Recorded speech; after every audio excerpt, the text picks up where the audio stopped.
And I found out that in business and leadership, it's not about the one-man show. It's not about the all-star. It's not about the one who has all these accolades and awards. It's the one who wants to be on a team that can pass the ball to one another, who can anticipate when they're going to get the ball past them.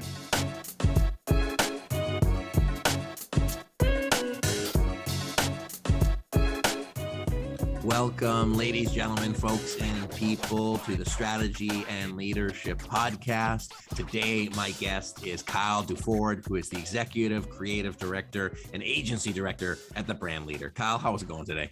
It's going well, thanks. Doesn't that title sound more interesting than it probably really is? We're about to find out, aren't we? Well, I guess so. It's just like 12 words to describe something. I don't know. Well, let's see. Let's pump up your title. Tell me, how did you get this title and why does it mean exactly what it says? Oh, gosh. Let's try to unpack that a little bit. Well, an executive creative director at any kind of creative agency or a branding agency, design firm, marketing firm, typically you'll find them on the design side. Basically, they're kind of like the big dog on the creative side, but also on the account side. So my job is to make sure that we have a fantastic creative director who's an amazing designer, totally gets brands. I can learn a lot from him. But we also have another side. We have development and copywriting and strategy. So my job is to kind of oversee all of them and kind of put that together for the brands and clients that we work with to make sure that their brand message, their philosophy, their positioning is consistent across all touch points. But we don't want to silo anyone. So kind of the buck stops with me, but it's really the buck stops with the client. I get to orchestrate some things and I don't really play any one instrument, if that makes sense. Yeah. The agency director side is just really the day-to-day operations, making sure that everything runs smoothly. It's that sort of like, keep the lights on sort of job. So I tend to lean toward the first one. I got that. So, in your background of marketing operations, like getting the stuff done, and now in your, like the distinction between like a creative director, I sort of hear it akin to somebody who's just focused on marketing and the execution versus the overall strategy. So can you unpack that? Do I understand that view more or less correctly?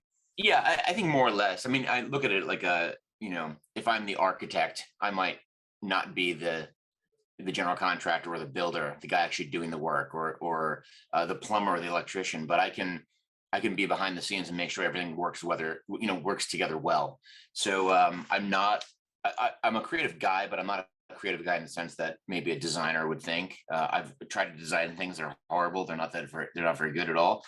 And that's not my skill set. I'm more of a writer, copywriter kind of creative, if you think about it that way. But again, it's more kind of making sure that I get the best out of everyone who we work with. So I'm an abstract thinker. So if people are coming at attacking a problem in a certain way, I'm typically the one in the room who's saying, yeah, but what about thinking about it this way? Or what about that customer? Or what happens if someone hears it this way? Or this problem comes up, or that brand comes in with another play? That's really where I'm coming from a very strategic kind of what if scenario. How are people going to hear things? What is this going to do for the brand long term? What's the next thing after this thing? It's a little bit esoteric, but it's fun. No, I get that. Well, because most of our leaders, or many of our leaders, are senior leaders and CEOs, and I'm interested to see kind of the parallels between being a really good creative director, not necessarily just from the technical skills, but the ability to execute on that vision, and how it, I would assume, run parallel with running an organization, leading a team, and executing strategy. So what would you say makes either a good creative director, or what would you say makes an overall creative vision successful? What are the kind of keys to the game to make that happen? There's so many different things that correlate well with a leader, or with a coach, or with, a project manager lead or something. I think anyone who's leading, they have to earn the right to be heard. They have to earn the right to be in front of the room. And that's big. You have to listen to the people that you're trying to lead, which is really antithetical to a lot of what leaders think sometimes. They're like, oh, I'm going to do things and they're going to follow me. And while that might be true, like, you have to earn the respect first. And I found that you can't do that unless you listen to the people in which you're trying to lead. I always used to say that someone once told me, you're a great manager. And I'm like, no, I'm not a manager. I can be a leader maybe. And I've always said that it's like, I could march everyone in the building, get everyone to follow me upstairs and jump off the roof, because that's charisma. That's respect, that's buy-in, right? Now, how to do it and what order to jump and like what time of day should we go, that's management. And I can't do that. So I think for any leader, and you can be a leader in anything, let's be very clear. You don't have to be the CEO to be a leader. Hmm. To be a leader, though, you really just have to, it's cliche, but to do it by example, to treat people the way you want to be treated, to listen to them, to hear their issues, to try things that you wouldn't normally try. It's kind of like the best thing I can liken it to is really what I'm doing is like a player coach kind of thing. So for leaders in business, and I came from the business world, from the brand side, I was in the brand side for a good 20 years. The idea for me was it doesn't really matter what you're doing. I love what I do now, but I was leading e-commerce teams and digital marketing teams and so forth before. And I found out that it's really just, it's kind of the same thing. And I've learned that I'm really investing in people. It doesn't really matter what my product or service is that I'm trying to sell or what the company I'm working for. It's the people that report to me and the people that report to them that I'm trying to invest in. And that's what I've learned is really the most fulfilling thing for me. And I found that they're really good. I'm still learning, but I found that the really good leaders that I look up to, or people that I look up to that I really admire, are the ones who really put their heart and soul into the people in the business rather than the people out of the business they're trying to sell to. Hmm. So focusing on that team thing. Okay. So, I heard out of what you shared there, really like how you've been able to formalize your own style of leadership, because you obviously had to make it through the trenches and you had to do it by example. And so we looked at like from a strategic level high up.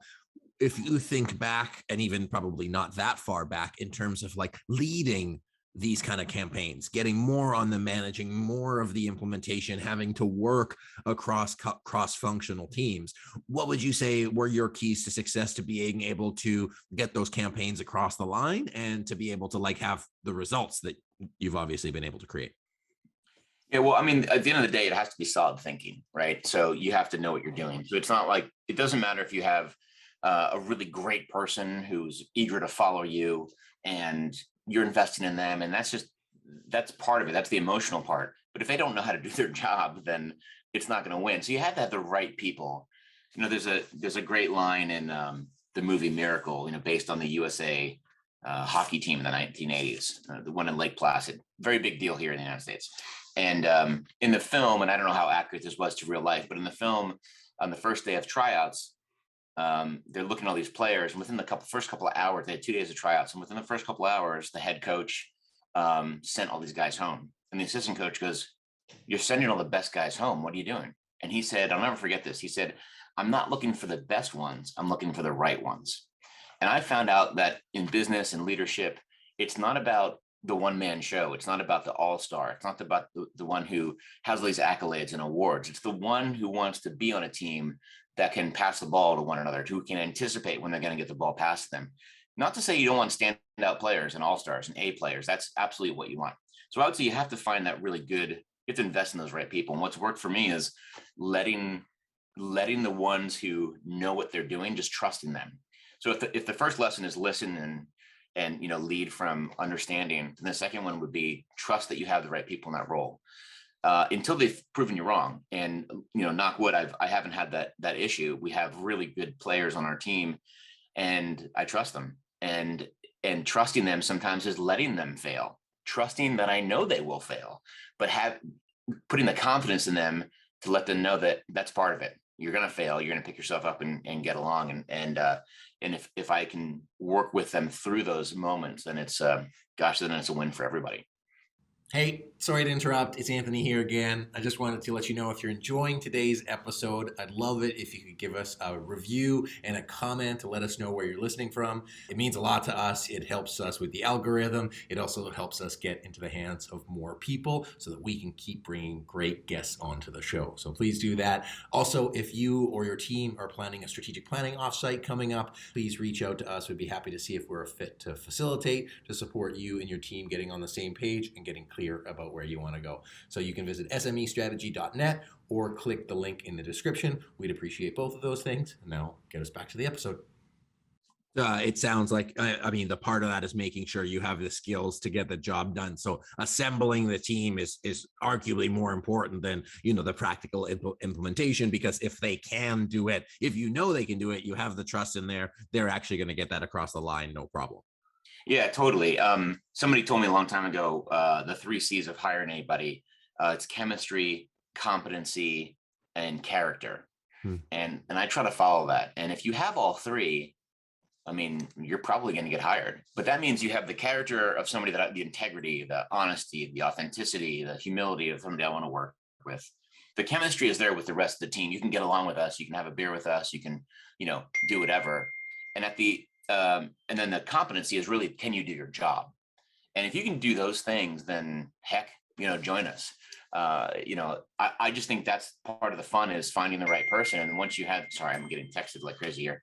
But part of the fun is really just then taking that person who's the right fit, who fits on that team perfectly, and then figuring out how you can take their proclivities and work with them, and their, everyone has these little idiosyncratic behaviors, and like I love that, because that makes people, that's what's fun for me, right?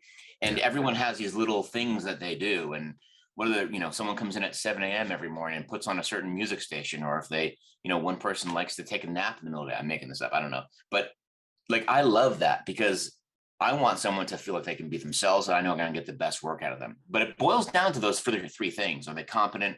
Can they get along with us? And who are they when the doors are closed? What's their character like? Yeah, that tracks. Bizarrely, by the way, you're getting all those texts because they must have heard you're on the podcast. By the way, like and share the podcast if you're listening.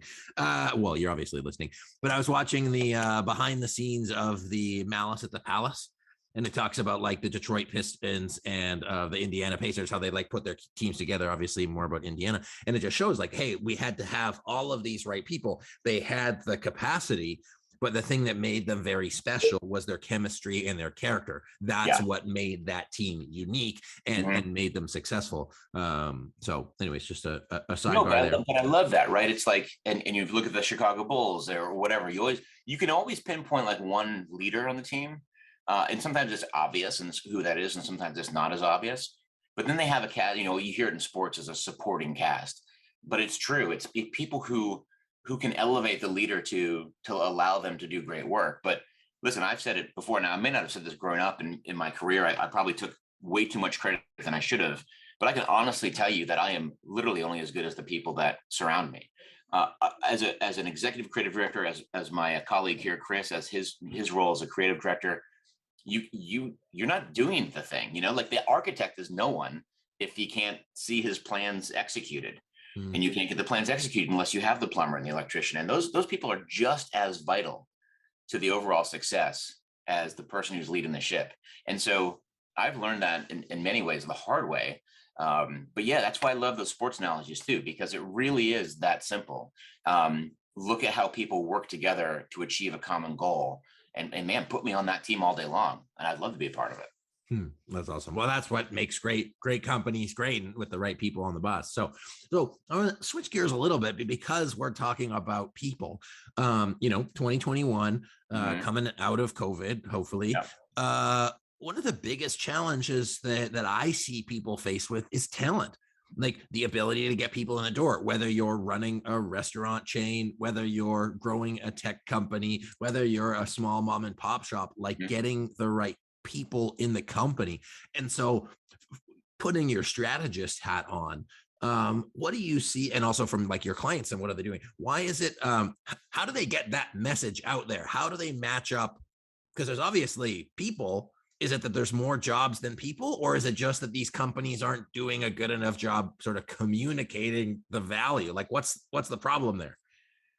Yeah, there's so many issues right now in the world of business, especially here in the U.S., because of the stimulus we had, because of people working from home, because of all the things that happened. Right now, it's actually really difficult to find people to work for you, because in many regards, people are being paid more money to stay at home. And so especially in the hourly range, that's more of an issue. I have a good friend who's a vice president for Adidas, and she runs one of their largest distribution centers here. And I don't know what they pay. Let's just say it's $15 an hour. They can't get anyone for $15 an hour. You raise it to 17, they can't get in. No one's applying, and this has never happened. So they raise it to 20, and I don't know if this is true, but something like this is anecdotal. No, they can't get anyone. Then they said, we'll pay you an upfront bonus if you work for the first 3 months. Okay, we'll give you a bonus to work for the first 2 months. Okay, we'll give you $1,000 if you start and make it a week. Like they're resorting to like unheard of methods to draw people in, and that's not the case in the history of our economy. This is a really unique time now for a little bit more of a white collar business like ours. You're looking for a very, very skilled person in a very highly segmented world. We're looking for a very particular designer or a very particular developer, and we have gone out. We're in the middle of hiring some creatives now because we're growing this year, and I mean we're hard pressed to find people. And to be honest, it's really difficult. So we're not just posting a job anymore. You almost can't do that anymore because you get everybody. I've gotten people, and this is a true story. I actually got somebody applying for a job, and they said, I was a professional trampolinist. I didn't even know that existed. This is a true story. Professional trampolinist for years. And I think I'd make a pretty good designer. And they applied. And I'm like, well, on what planet does that make sense? I'm sure you're a great trampolinist. I don't know where you practice. I don't know how much a trampolinist gets paid, but no, you're not a designer. And, people just think they can apply for anything. So now we're finding that we have to go hunt for people, and we have to go find particular people. And I see a lot of businesses are doing that. They're going out to find people in a way that they never had. So headhunters are a big deal as much as just a job posting today. And you really have to find someone who matches up to those things we talked about earlier. We're lucky enough here that we've won one of the best places to work in South Carolina, where we are. We've been up for a couple other awards for best places to work. We're very proud of that, very proud of the culture we've built here, but it means it's a very particular person, and you can't just take the next person off the street. So, it's going to see what happens in the industry. I think as stimulus and, things start evaporating, as hopefully we get out of this COVID season, it might change a little bit more, and they might start coming out of the woodwork. But right now, it feels like it's really difficult. So if we tie in, the importance of having a good team, the importance of a successful campaign, marketing to the right customer, and making sure that you have the right value proposition, what do you see the trend being like in your crystal ball over the next 2 or 3 years? What do you see the overall messaging being from, brands that are big and small? What do you think the things that they are going to want to highlight, differentiate, capture people on as we move forward? Well, yeah, and this is where my passion lies. I think one of the things that COVID has shown us is that we yearn for emotional human connection with one another.